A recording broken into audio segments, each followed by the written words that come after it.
Bom dia a todos, bom dia a todas, bom dia para você que nos assiste pela Pop TV em Sobradinho e Porto Alegre e nos escuta pela Cultural FM em Santa Catarina, Rio Grande do Sul e toda a região. Sejam todos muito bem-vindos e bem-vindas a mais um ICL Mercado Investimentos.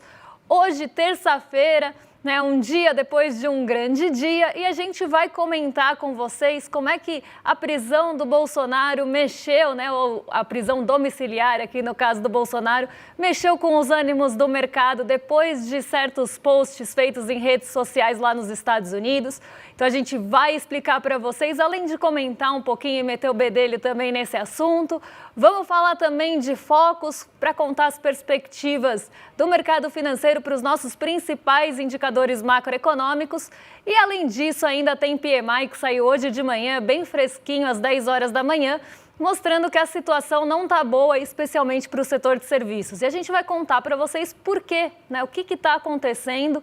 E acredito que vocês até já imaginem o que seja, mas a gente vai contar para vocês o que está mexendo com o humor e com esse sentimento do setor de serviços e o industrial também, que não ficou em situação muito melhor, não.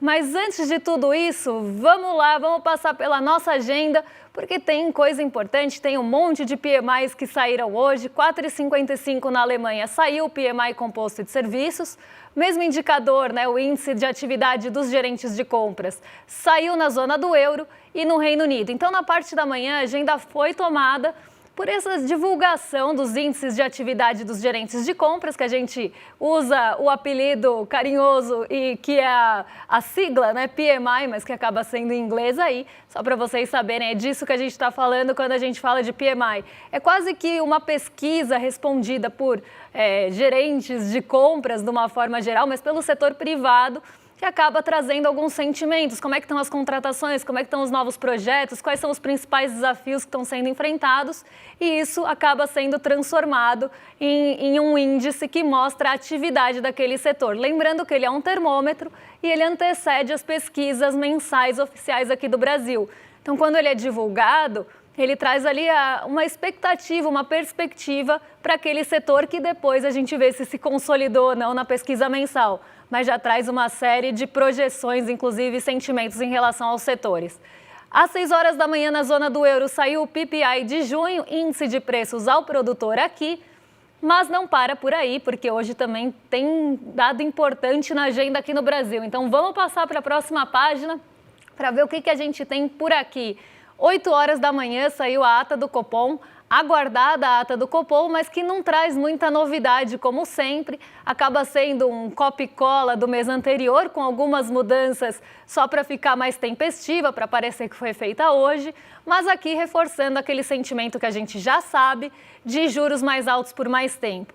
9h30 da manhã saiu balança comercial, exportações e importações dos Estados Unidos de junho, e lá também, 10h45, teve PMI composto de serviços. Aqui no Brasil o dado não está na agenda, mas saiu às 10 da manhã.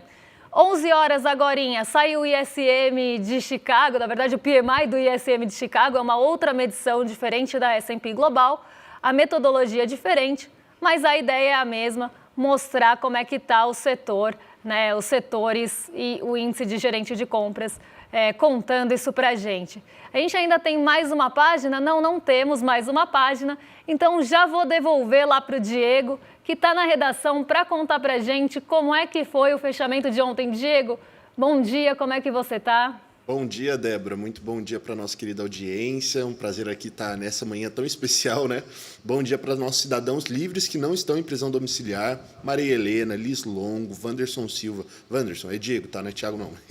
Gladys Garcia, todo mundo. Terezinha Rabelo, que voltou a aparecer aqui no chat. Novamente, um prazer estar aqui com vocês. Enfim, vamos para o nosso fechamento? Pois bem, o Ibovespa deu um respiro nessa segunda-feira. Por que será?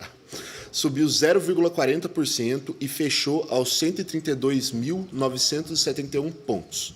Mas ainda parece travado, andando de lado desde o fim de julho. No mês, apresenta uma leve queda de 0,08%. No ano, ainda segura uma alta de 10,55%. Agora, lá fora, o clima foi de euforia. As bolsas de Nova York dispararam com a expectativa de corte nos juros pelo Banco Central dos Estados Unidos entre setembro e outubro. Segundo o nosso portal, isso enfraqueceu o dólar globalmente e puxou os juros futuros do Brasil para baixo, o que normalmente ajuda a bolsa a subir. Mesmo assim, o Ibovespa não deslanchou. Um dos freios foi a Petrobras, que caiu junto ao preço do petróleo no mercado internacional. O mercado reagiu à possível expansão da produção pela OPEP+, e, para piorar tudo, o Donald Trump voltou à cena prometendo novas tarifas, e dessa vez contra a Índia. Do lado positivo, a Vale subiu quase 1% e os bancos também ajudaram a segurar o índice. O Banco do Brasil e o Santander, em específico, avançaram mais de 2% no dia de ontem. No câmbio, o destaque foi o real. A moeda brasileira liderou a valorização global com a ajuda do fluxo estrangeiro, do minério de ferro em alta e das expectativas de diálogo entre Brasil e Estados Unidos. Com isso, o dólar caiu 0,69% e fechou o dia cotado a R$ 5,50, no menor valor desde o início de julho. Débora? Vamos lá, né? Vamos entender o que aconteceu ontem, porque foi um dia que aconteceu muita coisa, né? Teve toda essa discussão em relação à corte de juros lá nos Estados Unidos, e isso trouxe um bom humor aqui para o Brasil e para os mercados emergentes no geral, para as moedas emergentes, porque diante de uma queda nos juros dos Estados Unidos, se espera que esses recursos voltem a buscar risco, tenham mais apetite pelo risco e comecem a migrar para países emergentes, inclusive o Brasil. Então a gente acabou surfando ontem nessa onda que veio de Nova York. Então, aqui sem trocadilhos com tsunamis, mas a gente surfou nessa onda que veio lá dos Estados Unidos, justamente por conta dessa expectativa de corte em setembro e outubro, devido aí à queda nos números do payroll, né, que é o relatório de emprego. Mas, hoje de manhã, o mercado acordou bem cauteloso, bem ali receoso para onde iria o mercado por conta do decreto, né, da prisão domiciliar de Jair Bolsonaro ontem. Como ontem o mercado já estava fechado, já estava no aftermarket, a única coisa que acabou respondendo um pouquinho a isso foi o Ibovespa Futuro. Hoje de manhã, o sentimento era de cautela porque ninguém sabia os rumos, né, para onde iria esse mercado, né, os mercados de forma geral, de câmbio, de juros e a Bolsa, depois da prisão decretada, prisão domiciliar aqui no caso de Jair Bolsonaro. E até separei algumas coisas aí para vocês entenderem por que é que o sentimento ficou pairando no ar. Porque Bolsonaro, para o mercado financeiro, ele é meio carta fora do baralho. Então ele não tem muito poder, ele mesmo, ou qualquer notícia relacionada a ele, em mexer com o ânimo do mercado ou com o humor do mercado financeiro. Ele sozinho não tem mais essa força, ele realmente é uma carta fora do baralho. Inclusive, eu separei aqui para vocês uma fala, né, logo que saiu a prisão, né, a prisão domiciliar de Bolsonaro, a Michelle comentou aqui, eu achei isso muito bom porque eu estava lendo as notícias sobre o mercado e eu acabei me deparando com essa frase. Michelle diz, Deus mesmo é juiz, após prisão domiciliar do marido. Então, será que Deus está julgando o Bolsonaro, né? Será que Deus é juiz? E a gente até separou, hoje o departamento de memes do mercado de investimentos está a todo vapor, acordou de bom humor e acabou fazendo uns memes para vocês. Então aí, ó, só Deus pode julgar, gente, Deus julgando. Aí eu amo esse meme, né? Tem várias versões dele. Então, Michelle, tá aí a resposta para você. Deus mesmo é o juiz. Então, já está respondido, tudo bandido.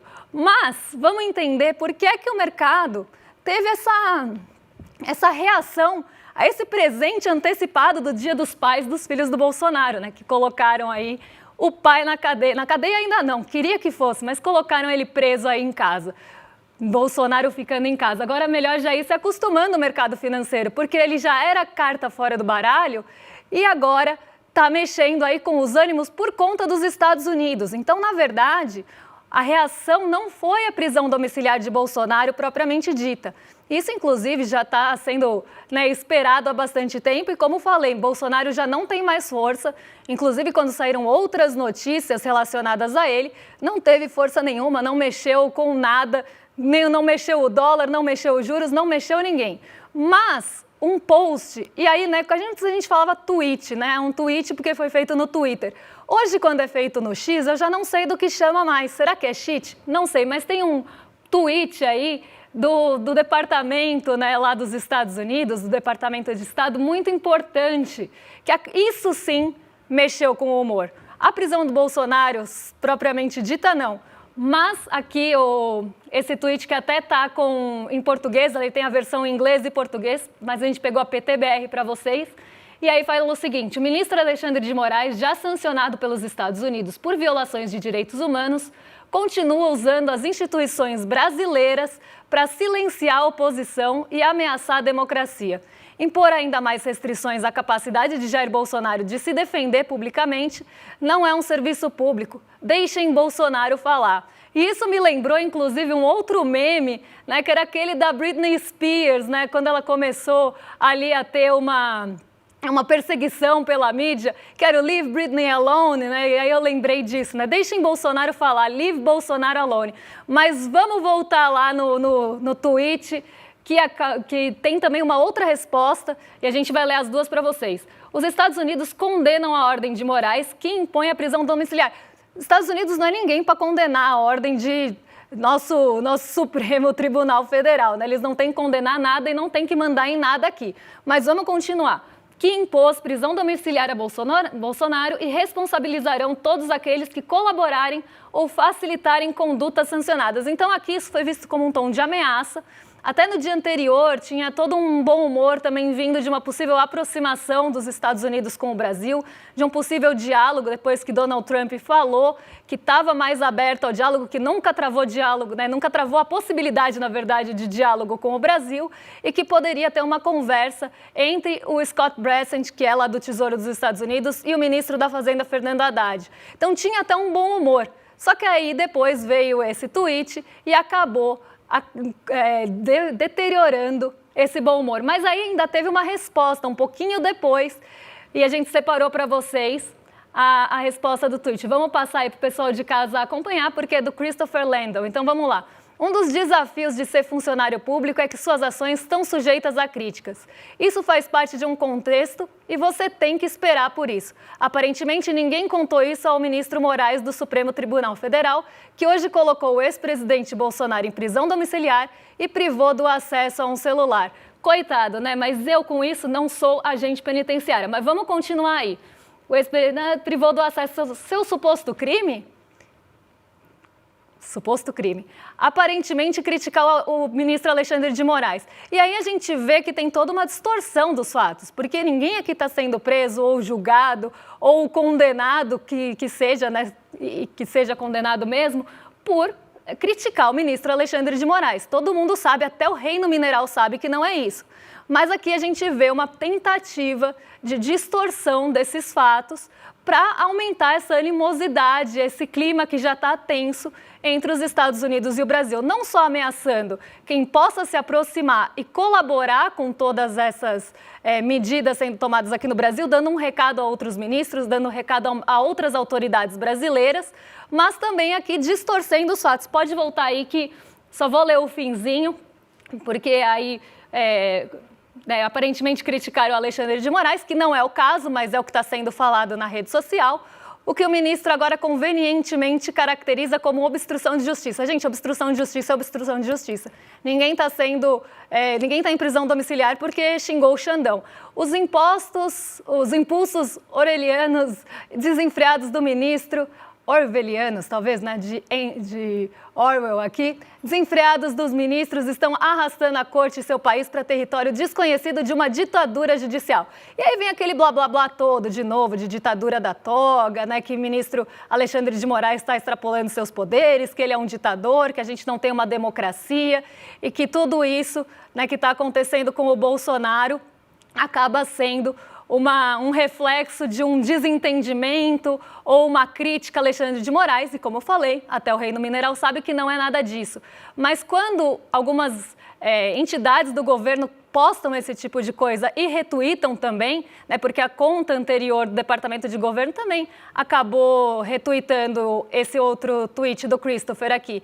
Então parece que eles estão reiterando essa postura. Quando eles reiteram essa postura, eles dão recados claros. E isso que aumentou a cautela no mercado. O fato da prisão domiciliar, sozinha, sem Trump, não teria movimento nenhum no mercado. Mas como os Estados Unidos acabaram respondendo dessa forma, a cautela acabou aparecendo de manhã, o sentimento, esse receio acabou aparecendo de manhã, não pela prisão, mas por uma expectativa de que possa ter algum reflexo aqui no Brasil pelos Estados Unidos. Então, que Donald Trump vai tomar alguma medida em relação a isso. Só que esse receio, esse mau humor durou bem pouquinho, porque hoje de manhã Donald Trump foi à CNBC, né, uma rede de TVs lá nos Estados Unidos, e ficou todo mundo de olho, inclusive eu acompanhando em tempo real. E o que foi falado lá? Eu peguei um resumo aqui para vocês, para entender aí o que o Trump falou hoje, quem que ele atacou, porque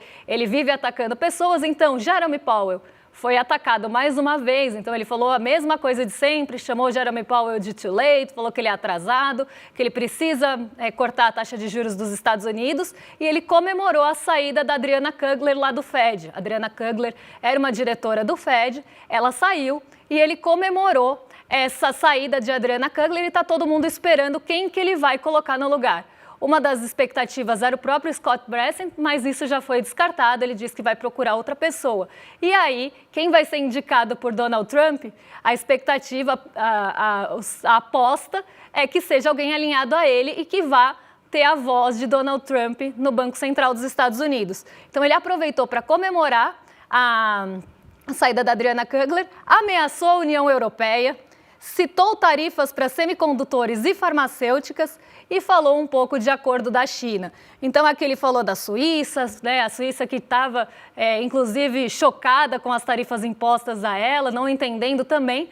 Ele falou que é por conta dos produtos farmacêuticos e que ainda vai ter uma tarifa em produtos farmacêuticos, porque a Suíça faz fortuna com isso, segundo Donald Trump. Ele também falou que a União Europeia pagará tarifa de 35% se não cumprir com as suas obrigações.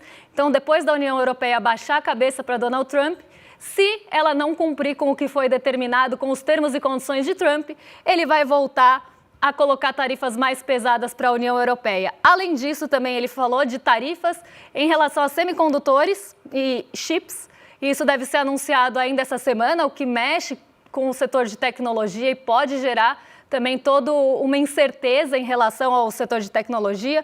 Celebrou os acordos com o Japão e a Coreia do Sul e voltou a dizer que a Índia não é uma boa parceira comercial. Então, depois de impor tarifas mais altas à Índia, ele disse que ela não é uma boa parceira comercial aqui daquele movimento que ele está tomando e fazendo para atacar os BRICS. Além disso, ele menosprezou possíveis aumentos de preço do petróleo, disse que não está preocupado com a situação.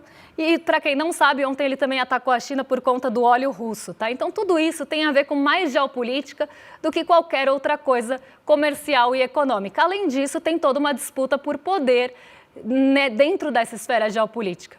Então, todos esses ataques, eles não são à toa. Além disso, né, ele acabou, né, como falei, dizendo que o Escritório de Estatísticas do Trabalho, o BLS, como a gente chama, que teve uma demissão recente, é muito atrasado, que precisa de mudanças. De novo, falou em manipulação dos dados. Então, aqui ele aproveitou para atacar para todos os lados. Mas sabe de quem que ele não falou? Em nenhum momento nessa entrevista na CNBC, que ele falou da Índia, da China, da Coreia do Sul, do Japão, falou do Fed, falou do Jerome Powell, da Adriana Kugler, falou da União Europeia, falou de todo mundo, mas não falou do Brasil e nem do Bolsonaro. Afinal, Bolsonaro é somebody that he used to know. Então, aqui, ele não citou o Brasil. E quando ele não cita o Brasil e nem o Bolsonaro e nem a prisão de Bolsonaro nessa entrevista que estava sendo acompanhada pelo mundo todo, a gente sente, né, o mercado sentiu um esfriamento daquela tensão que estava sendo colocada ontem. Então, por mais que essa cautela, esse sentimento e todo esse receio tenha ali pairado sobre as bolsas, sobre os mercados no fim do dia ontem e no comecinho da manhã hoje, muito por conta dessa resposta em rede social à prisão, aqui a gente não tem o Donald Trump falando sobre isso. Quando o Donald Trump não fala sobre o assunto, o que se espera é que talvez tenha ali esfriado um pouco mais essa relação.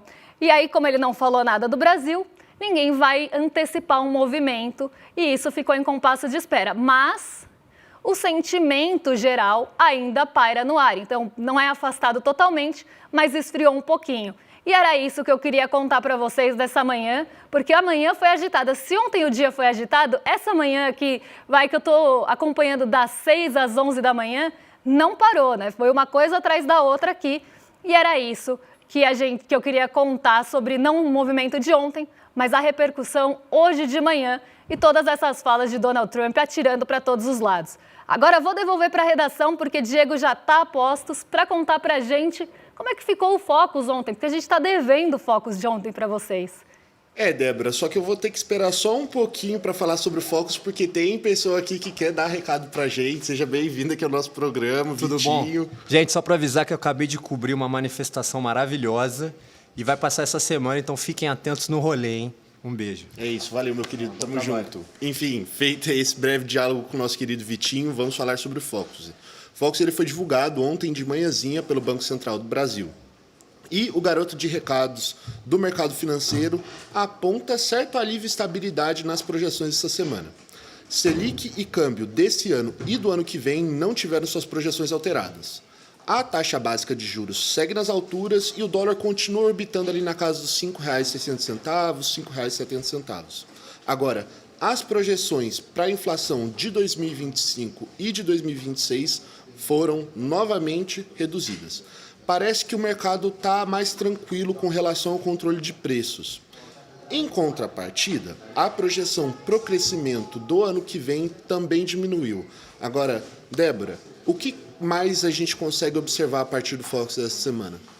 Bom, algumas coisas importantes, né? Primeiro, eu queria comentar, né, quando a gente fala alívio e estabilidade, isso me lembra uma série de filmes que a gente tinha ali nos anos 2000, né? Acho que a maioria desses filmes eram da Jane Austen, inclusive. Tinha o quê? Tinha Razão e Sensibilidade, tinha Desejo e Reparação. O que mais que a gente tinha? Tinha Orgulho e Preconceito. Né? Vocês lembram de mais algum? Enfim, eu não lembro, mas eu lembro que todos eles, a maioria deles, na verdade, era baseado em Jane Austen e tinha Keira Knightley no elenco. Mas aí quando eu vi Alívio e Estabilidade, eu não consegui pensar em outra coisa a não ser nesses filmes que foram lançados aí em larga escala nos anos 2000. Mas vamos ver o Focus, né? O que tem no Focus dessa semana e que recados importantes realmente ele traz com o alívio e a estabilidade, porque era isso que eu ia falar, mas aí fui tomada por pensamentos intrusivos sobre filmes. Mas vamos lá, o alívio vem da inflação. Então, mais uma vez aqui, por mais uma semana, o IPCA foi revisado para baixo, agora em 5,07, estava em 5,09 na semana passada, em 4,43 para 2026. Tudo bem que para 2026 a gente tem muita coisa para rever aqui. A gente não, né? O mercado financeiro tem muita coisa para errar e tem muita revisão para fazer. Mas o importante do IPCA de 2026 aqui, que eu quero chamar a atenção, é que cada vez ele está caindo abaixo do teto da meta. Então está ficando cada vez mais para baixo aí do teto da meta, que é 4,5. A meta é 3, 1,5 para cima, 1,5 para baixo. Então tem que ficar nessa banda. E aqui a gente está, né, na previsão se afastando cada vez mais. E no IPCA de 2025, ainda que estejamos acima da meta nas projeções, a gente também tem uma aproximação do teto da meta, né? Então, paulatinamente, semana após semana, o mercado financeiro está revisando suas projeções de inflação e aproximando da meta. E toda essa leitura em relação à inflação tem a ver com a Selic? É a Selic alta que está fazendo esse efeito acontecer no IPCA? Não, porque a gente não tinha, né, uma inflação alta ali de serviços, e isso inclusive aparece em alguns pontos, né, quando a gente olha de forma mais detalhada o IPCA, o que vinha pressionando muito o nosso índice de preços aqui do Brasil eram os alimentos, né, alguns alimentos estavam puxando a inflação muito para cima, e o grupo alimentos num geral. Além do grupo alimentos, o que hoje pressiona bastante, né, o grupo alimentos está dando trégua. O que hoje fica ali no radar e o que preocupa é a energia elétrica, que também não tem sensibilidade nenhuma à Selic, porque aumentar a Selic não faz chover em reservatório, não melhora a condição climática para desligar a termoelétrica. Então, essas pressões inflacionárias que foram e voltaram não tem nada a ver com a Selic em 15. Mas, como o recado foi dado e reiterado hoje na ata do Copom, a Selic deve continuar em 15% por um patamar mais longo, por um período mais longo e um patamar mais elevado. em um período mais longo. Então, a gente deve continuar tendo uma Selic alta, restritiva, que está enforcando a nossa atividade urbana. Inclusive, não vai dar tempo, mas o PMI mostra muito isso. Amanhã eu conto para vocês como a taxa de juros já está mexendo com esse índice e como a nossa atividade está em piores patamares aí em anos, mas muito por conta dessa Selic alta em 15%. Se a gente tem uma projeção que a Selic vai continuar alta e que só começa a cair no primeiro trimestre do ano que vem, a situação continua restritiva. Mas mesmo assim, mesmo uma Selic em 15% não está sendo suficiente e nem eficiente para baixar essa inflação para baixo do teto da meta. Então, ela não leva essa inflação para baixo da meta mesmo em 15%. É porque a gente tem uma inflação de serviços que não está conseguindo ser controlada pela Selic? É porque a gente tem outros fatores que a Selic controla e que ela não está conseguindo controlar? Não. É porque a inflação vem de vários fatores mais ligados à oferta e não à demanda das pessoas. E essa oferta, ela continua com alguns problemas em alguns setores. Então, você pode subir a Selic até onde você quiser. Alguns preços não vão reagir a isso. E aí, o mercado financeiro conta outra história para a gente. Por quê? Vamos colocar aí na tela de novo. Antes, a historinha do mercado era: o PIB está subindo muito, a gente está com uma atividade muito aquecida, crescer 3 para o Brasil é demais, isso vai gerar inflação, então precisa subir a Selic em patamares elevadíssimos para conter essa atividade econômica. Muitos, inclusive, comemoraram a desaceleração econômica. E aí, com isso, a Selic vai ser levada para pelo menos o teto da meta. A gente está com uma Selic altíssima, uma projeção de crescimento estável, que fica sempre orbitando aí os 2,23, e mesmo assim, a Selic e a projeção, o IPCA e a projeção do IPCA continuam acima da meta. O que mostram que essa historinha contada pelo mercado financeiro tem um furo muito grande aí, porque ele deixa justamente o que eu estava explicando para vocês de lado. Os preços que não reagem à Selic, que não são consequência de uma atividade econômica elevada ou aquecidíssima, como ele diz, que estão levando o IPCA para cima. O IPCA está sendo levado para cima por outros fatores. E fatores esses que começam, inclusive, a dar alguma trégua. E por isso essa revisão periódica da projeção do IPCA. O câmbio agora ficou estável em 5,60, sem mudanças. Então, por isso que a gente tem, né, essa dualidade aí de alívio e estabilidade trazida pelo Focus, porque por mais que a projeção da inflação traga algum alívio, o restante ficou tudo estável, sem mexer um músculo e ainda a Selic em patamar elevadíssimo. E aí outro ponto que eu queria chamar a atenção é que o mercado financeiro ele dá recados pelo Focus. Não é à toa que a gente brinca e chama o Focus de garoto de recados do mercado. Porque aqui não somente ele mexe com as perspectivas, mexe com as expectativas das pessoas que não produzem o relatório. Então, se você precisa usar uma projeção para IPCA, onde que você vai buscar? Você vai buscar no Focus. E isso acaba mexendo com expectativas. E expectativas são pontos importantíssimos na economia. A expectativa ela acaba conduzindo todo o restante. E amanhã isso vai ficar muito mais evidente para a gente no PMI. Até que tinha colocado um depois do outro por conta disso. Mas a expectativa, ela forma boa parte das tomadas de decisão da economia. Se você tem uma expectativa ruim para frente, as decisões tomadas começam a mudar.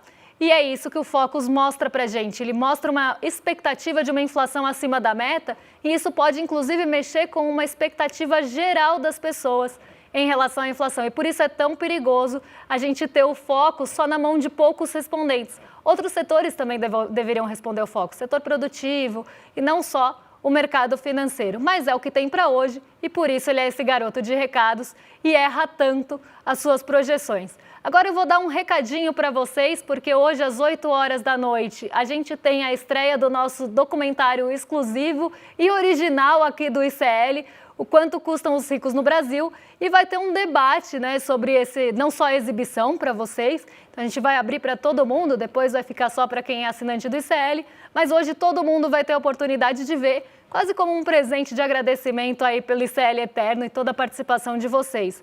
Então a gente vai passar esse documentário para todo mundo assistir e recomendo que assistam porque dá para entender bastante coisa aí em relação a toda essa briga de orçamento, por que é que alguns pagam a conta, mas é sempre ali no lombo dos mais pobres que são feitos os ajustes, por que é que a gente tem essa desigualdade tributária tão grande no Brasil e por que nada muda, por que não avançam as mudanças. E a gente vai contar de forma didática para vocês e, além de tudo, vai ter um debate comigo, com o Edu e com a Carla Bene, que inclusive vem aqui no N1 às vezes, no N2, e foi entrevistada do documentário. Então a gente vai debater com vocês também o assunto do documentário imperdível, hoje às 8 horas da noite, e vocês podem entrar em cl.com.br/estreia para ficar por dentro e não esquecer do documentário, porque ele está realmente muito legal. Agora vou jogar para os nossos vizinhos de cima para o rolê ICL.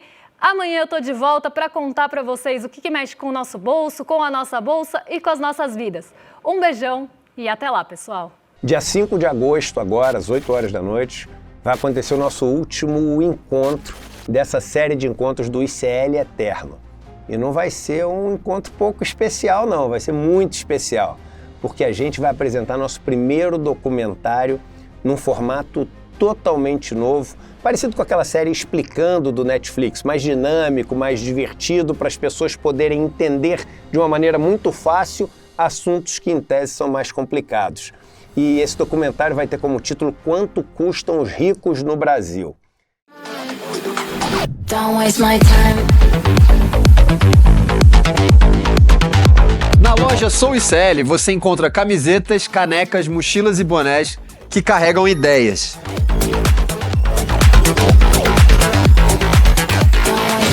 Produtos com propósito para quem acredita em justiça, consciência e transformação. Vista, use, leve a luta com você.